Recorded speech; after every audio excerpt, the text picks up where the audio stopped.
All right, shifting gears. Gerald Celente, top trends researcher, best-selling author, predicted the tax rebellions, predicted the wars they would respond to it with, predicted so much of what we're facing.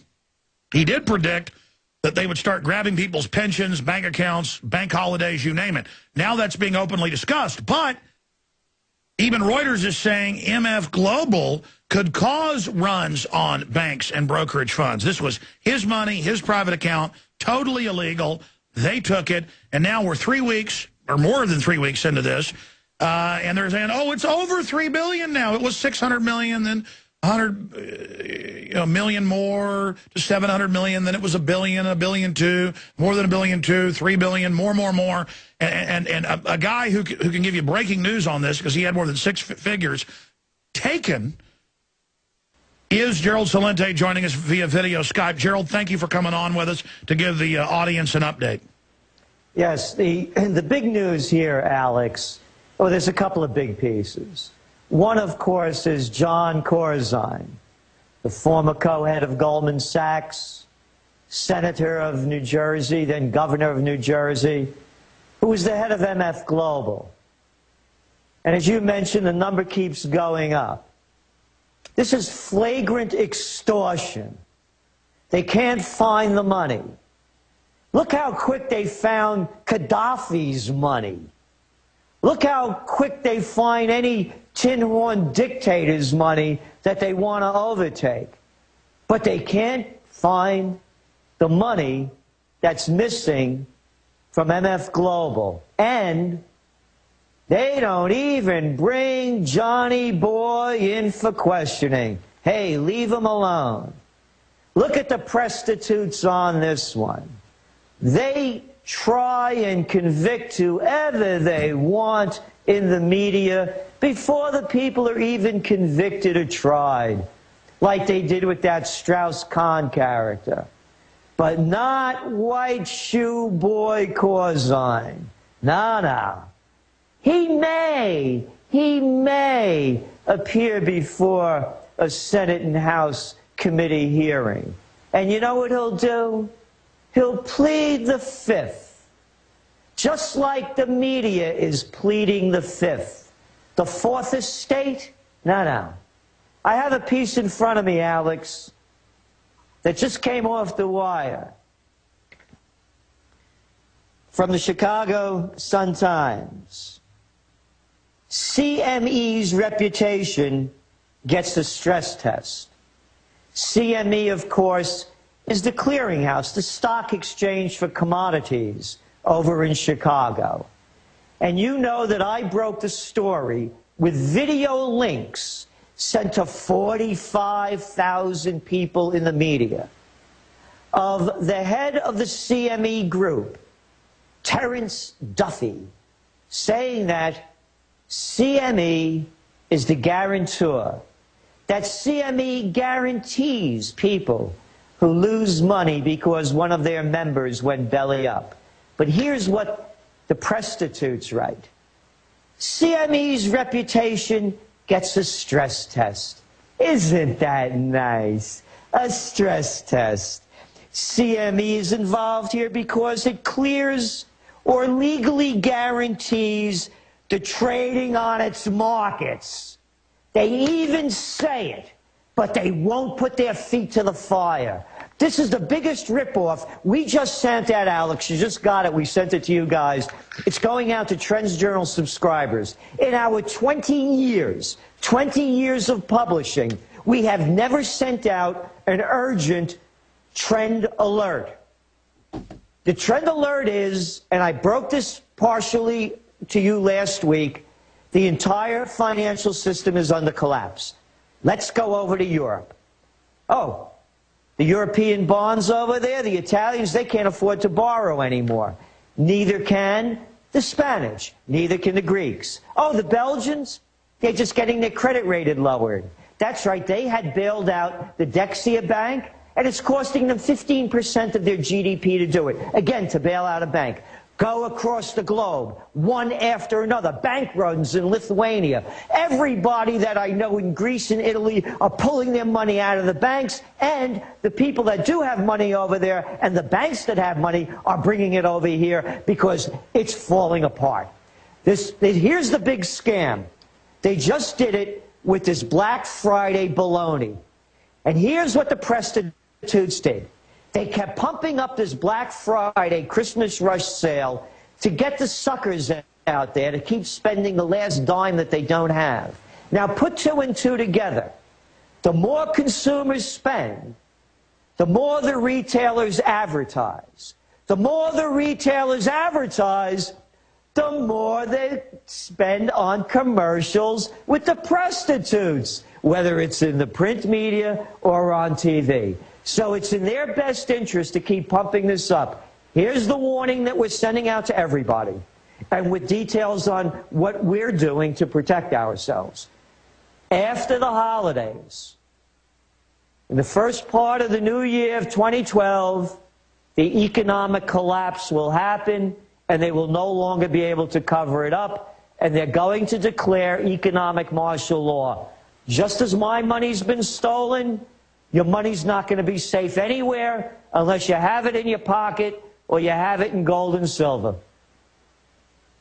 Wow, Gerald Celente, they're now admitting that we've really been in a depression for 3 years, that the collapse accelerated in the last year or so, as you predicted it would.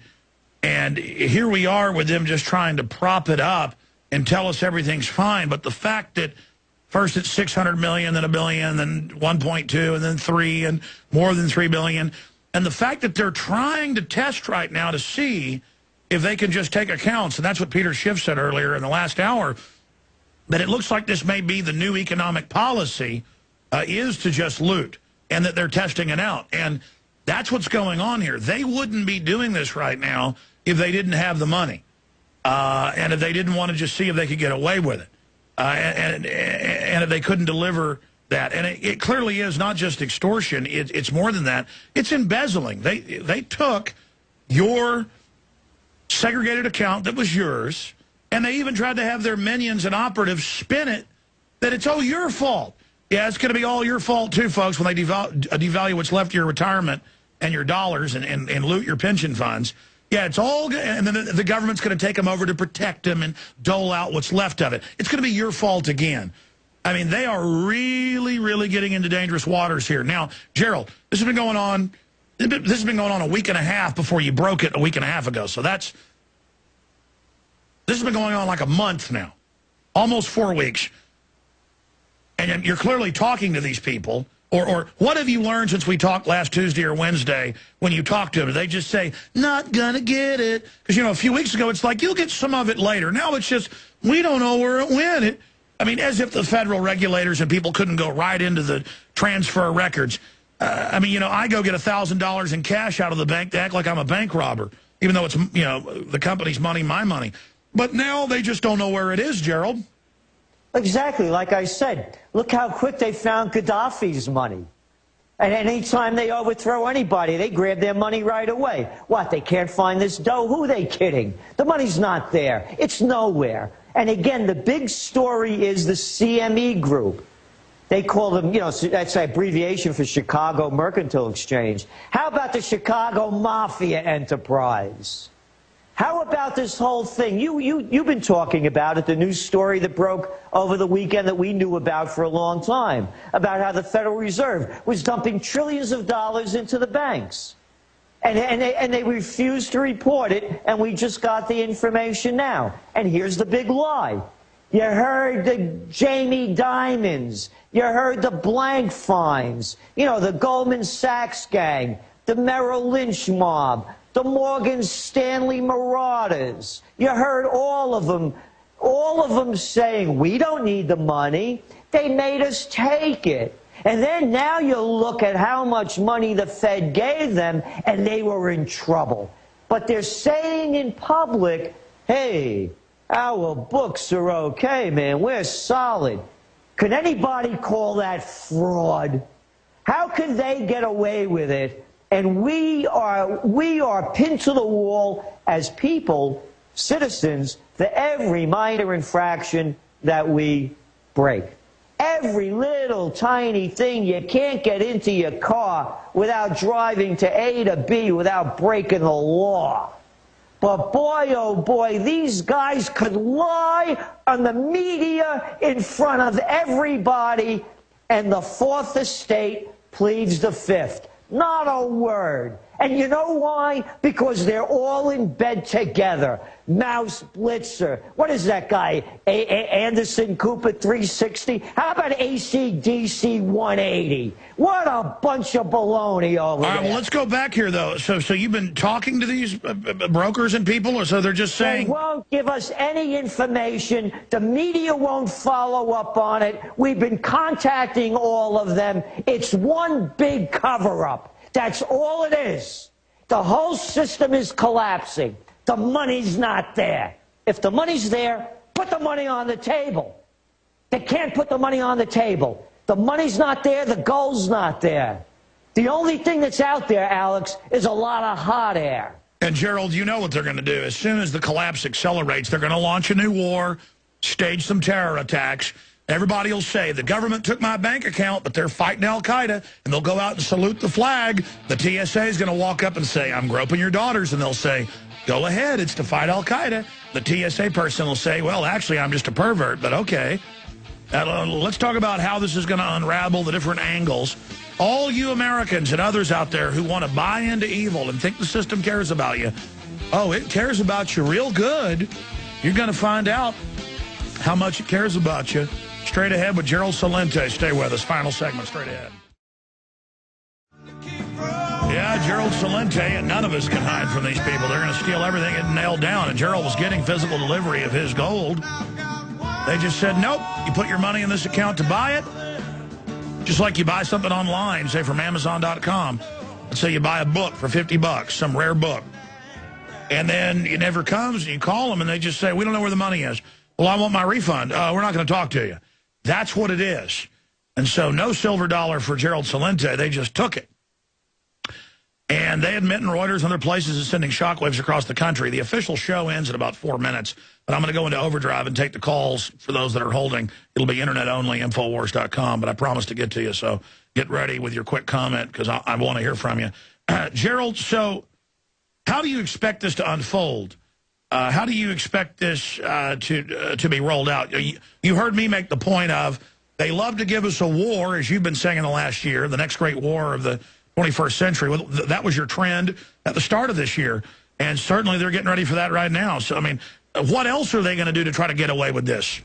Well, they're going to call a bank holiday of some sort, is my belief. You asked me for an update. I just had one on my account. Now, to make this really clear for all those who can't understand this. In April of this year, I bought a contract to take delivery in gold at the end of this month. I bought the gold at $1,443 an ounce. That was the agreement. The day that MF Global went bankrupt, they emptied out my account. They transferred my contract to another company, R.J. O'Brien. But I didn't buy gold at $1,443. That's only my imagination, and that's only what all the paperwork says. According to R.J. O'Brien and those SOBs over there and CME Group and the rest of them, the trustees, I actually bought my gold at $1,767 an ounce. That's what they're telling me. So now when I take delivery, no. Now we're talking, let's just do the math. For 100 ounces, we're talking a $30,000 plus difference. Now they're telling me, no, you didn't buy it at $1,443 because we emptied out your account, sucker. We gave the money to our buddies. We're going to call them trustees. And they're going to charge a lot of money to do this, to give them the money so you could trust them. You got nothing, Celente. Your gold is $1,767 an ounce, even though today, as we speak, what is it, Alex? $1,707 an ounce? Yeah, let me just stop you right there. So 3 weeks, 4 weeks later, you're finally getting some spin. And now, even though your paperwork says you bought gold at this, they're spinning that as an excuse to say why they're keeping your money. So they finally came up with a new scam, and you say this just came in from them while we were on the break. Yeah, I just got the mail. Just in between a break, they brought it over to me. Well, stop. We're going to have to go into overdrive. I know you're very busy, Gerald, but can you stay there or take us out to break? Because this is breaking news. This is from what specific group?